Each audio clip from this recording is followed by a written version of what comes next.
छांगा मांगा की सियासत तो तब हो जब हम लोगों को बुला रहे हो।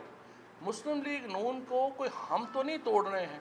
मुस्लिम लीग नून को तोड़ने में सबसे अहम किरदार तो मरियम नवाज शरीफ ने अदा किया है, जिन्होंने जब उनके चचा लंदन गए तो पीछे से शब खून मार दिया अपने चचा की क़यादत के ऊपर, और उन्होंने प्रैक्टिकली टेक ओवर कर लिया पीएमएलएन को। अब पीएमएलएन में देखें, जो लोग भी सियासत करते हैं वो ज़मीनी हक़ाइक़ को सामने रख के सियासत करते हैं।